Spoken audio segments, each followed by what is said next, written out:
Ireland's culture was silenced by centuries of colonialism, but the silence didn't last. Storytellers, musicians and poets carried the fighting spirit of the past, keeping the language alive and giving voice to those who could not speak. Today, that tradition continues as Irish creatives use their words not only to reclaim their own history, but to stand with others still being silenced. Across Ireland, voices are rising. Array's language is being written back in, verse by verse, beat by beat. Revival doesn't always sound like a choir. Sometimes it sounds like defiance. You almost feel a duty as someone who speaks Irish to continue the language. It being illegal at a certain point in our history, the fact that, so much had been taken away from us in the past, and so much of our language has been taken away from us as well, words that, are forgotten about and that people are trying to bring back and remind us of. And it's absolutely heartbreaking. And to pass that down to the next generation in teaching or through the magazine, you feel very proud of it. And every time someone chooses to even speak a little bit of Irish, they are pushing against that cultural erasure. I knew Michael Hartnett, he said that Ireland, he said English is a great language to sell pigs in. But his point being that it wasn't the language for art or for expression, which is only just his point of view. But there are different things. There's kind of untranslatable stuff.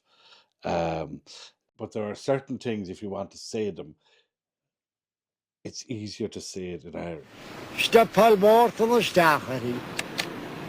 You couldn't just break it down for me in translation, could you, line by line? Is that a difficult thing for a storyteller to do? It's fully within the ancient tradition of runs.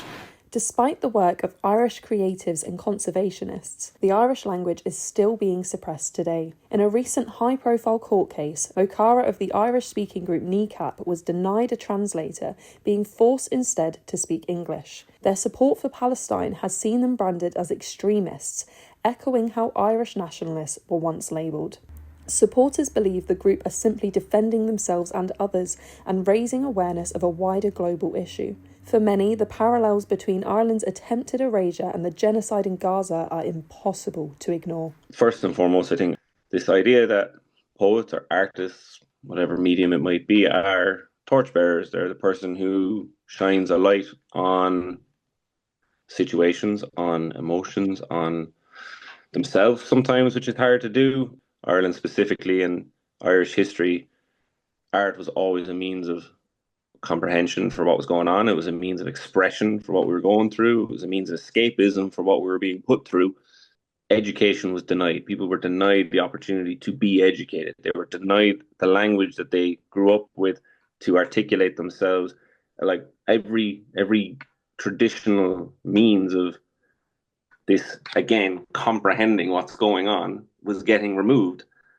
But music was something, and music, even traditional storytelling, like Shanaky's going town to town, passing on stories, whatever it might have been.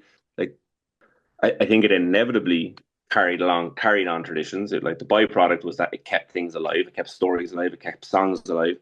But I think its initial reason, I would imagine the initial reason people were doing it was survival. It was self-survival, not for survival of the art. It was, I need art to survive.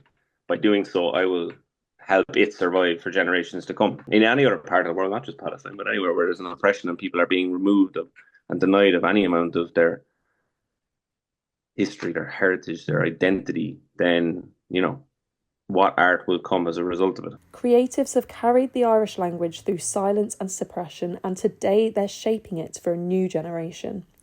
Yet beyond these voices of revival, the same patterns of erasure continue. The world has not learned. History repeats, with cultures dismantled and people silenced. The lesson Ireland carries is one the world still refuses to hear. The question is, how many times must it happen before we truly listen?